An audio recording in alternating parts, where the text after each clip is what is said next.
Lesson 31. A lovable eccentric. In this lesson, you'll hear about a lovable eccentric. Now first, listen to the text, and then try to answer this question. Why did the shop assistant refuse to serve Dickie?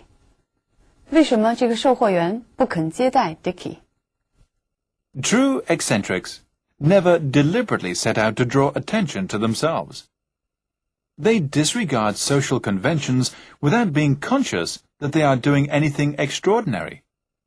This invariably wins them the love and respect of others, for they add color to the dull routine of everyday life.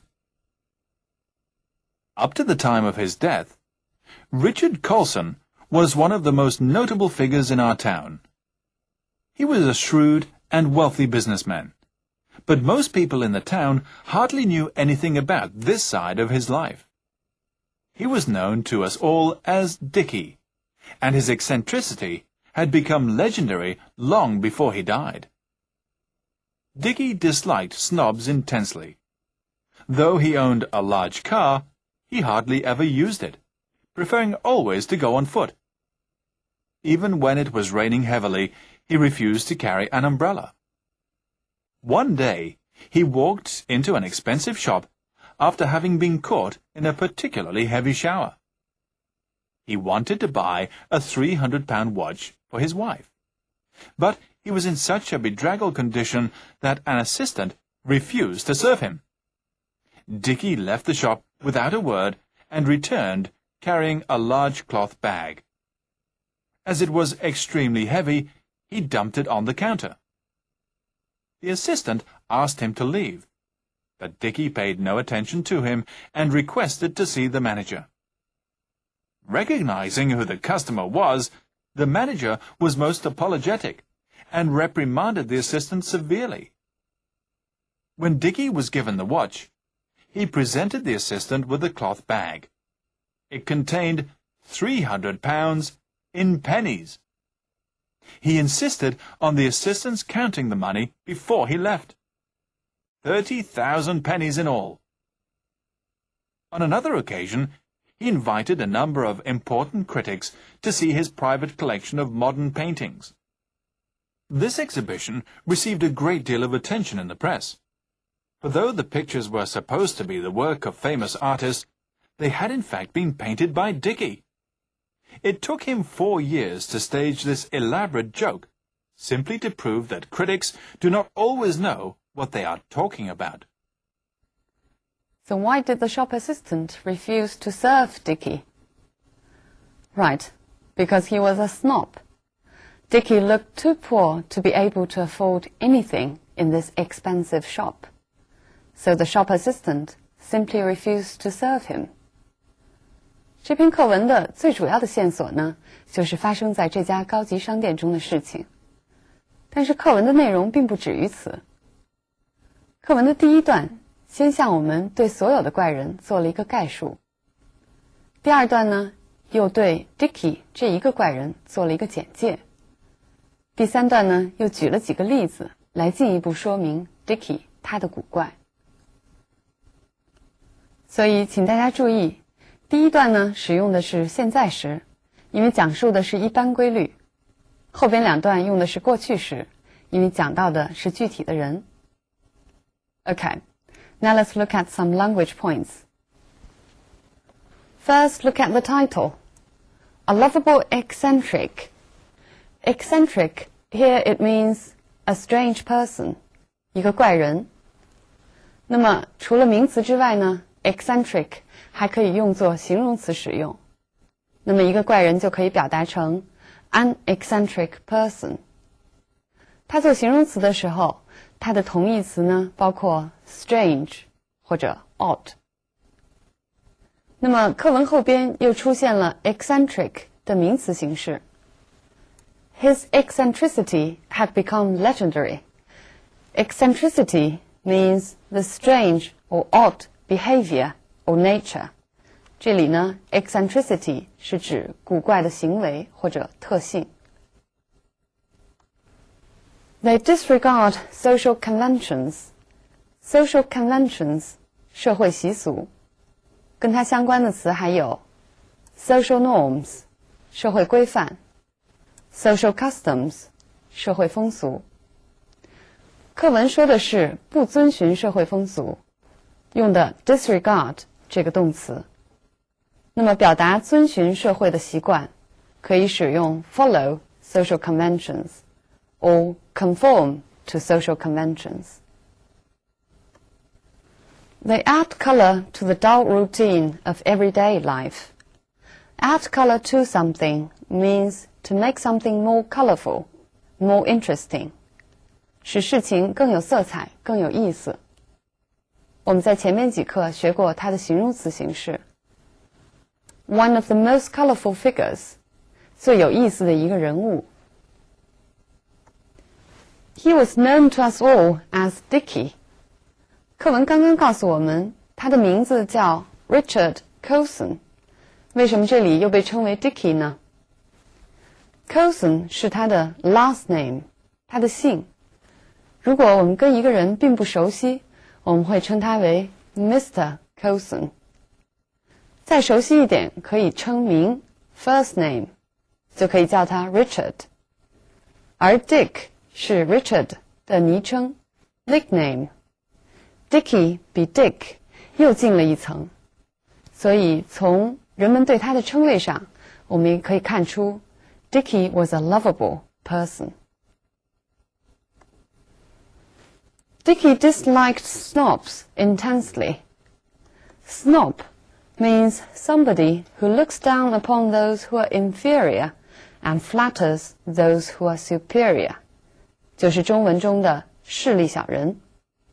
它的形容词形式是 snobbish， 势利的行为或者特性就是 snobbery。He disliked snobs intensely.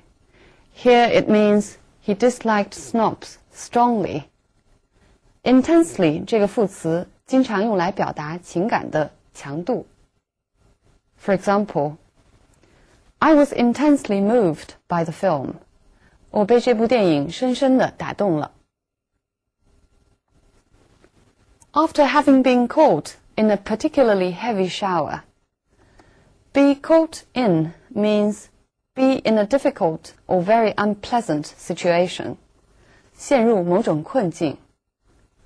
这里指的就是 be caught in a shower. 突然下雨，他毫无准备。I'll give you one more example. I was caught in a traffic jam on my way to the airport. 我去机场的路上遇到塞车。He was in such a bedraggled condition. Be in a condition means be in a certain kind of state, especially physical state. 在什么样一个状态下，尤其指的是外表或者说身体状况。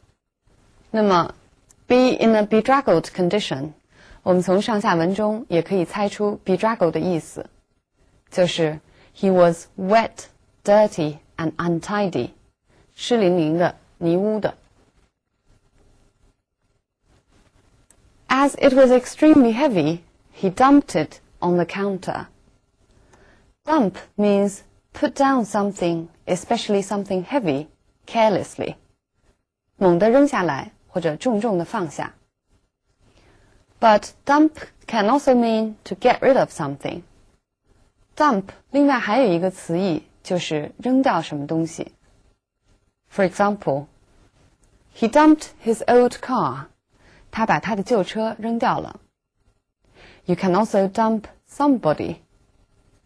For example, she dumped her boyfriend. 意思就是她把她的男朋友甩了。Requested to see the manager. Request means asked to see the manager.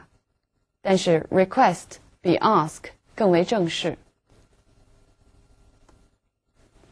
The manager was most apologetic. Apologetic means to show or to say that you're extremely sorry.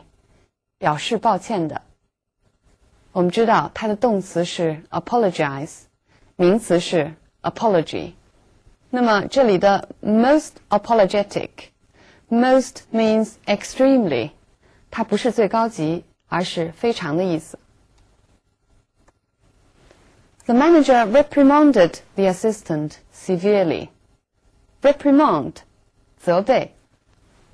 跟它相近的词有 reproach or scold or blame。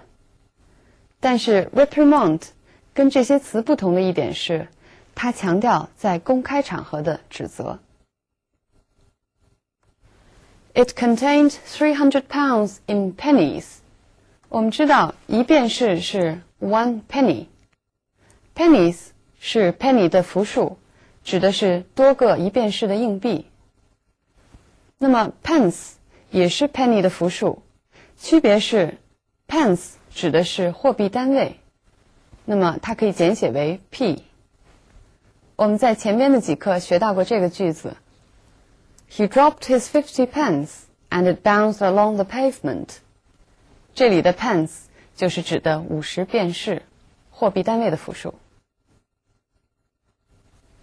He insisted on the assistants counting the money before he left. Insist on somebody's doing something.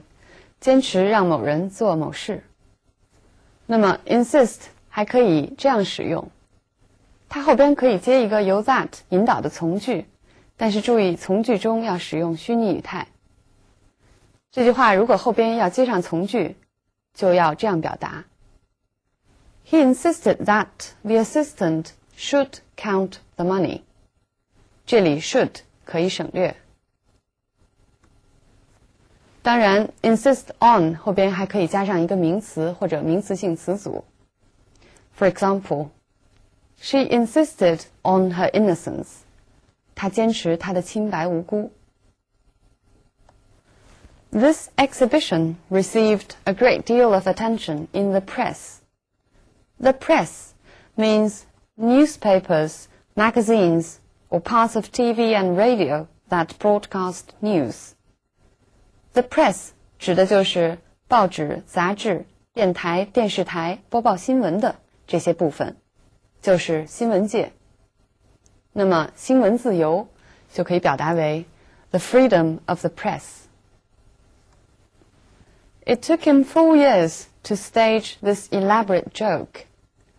Stage 我们知道在用作名词使用的时候，意思是舞台。这里呢是用作动词使用，意思是 to arrange or organize something， 安排或者策划什么事情。We can say to stage a play. It means to arrange and perform a play. 排一部戏。You can also stage an event. It means to arrange an event as if to put on a performance. 就像排戏一样来安排一件事情。这里呢就是指来安排这个恶作剧。Elaborate means detailed and careful. 细致的或者精心的。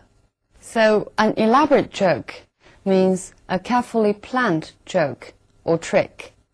意思就是一个悉心安排的玩笑，或者一出精心策划的恶作剧。在英文中要表达否定，我们最常用的方式就是 no 或者 not. But actually, there are a lot of different ways of expressing negatives. 但其实呢，在英文中表示否定的办法有很多。这篇课文就给我们提供了很多例子。We'll see how the text expresses negatives. First, let's look at the 3 sentences. Most people in the town hardly knew anything about this side of his life. Though he owned a large car, he hardly ever used it. True eccentrics never deliberately set out to draw attention to themselves. 这几句话当中，否定的意思其实都是由副词来完成的。我们都知道 hardly 意思其实就是 almost not。那么这句话用 hardly 表达的其实是这个意思。Most people in the town almost did not know anything about this side of his life. 同样，这句话其实也就是说 he almost never used his large car. 那么 never 是从来不的意思，所以如果用通常意义的否定来表达，就变成 True eccentrics do not ever set out to draw attention to themselves. 除了副词之外，动词也可以表示否定。Look at these sentences. They disregard social conventions. Disregard 这个动词呢，含有一个表示否定意义的前缀 dis， 其实就表达了 they do not follow social conventions 这个意思。He refused to carry an umbrella. 还有 the assistant refused to serve him. Refuse to do something means not do something.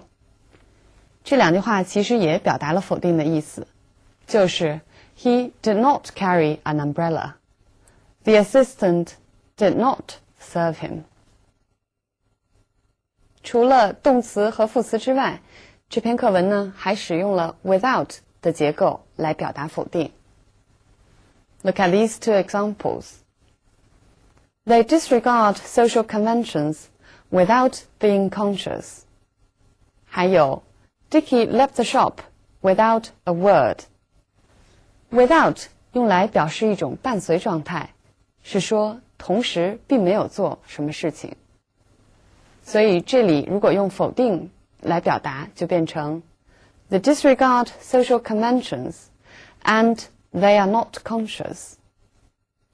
同样，这句话也可以表达为 Dickie left the shop and he didn't say a word.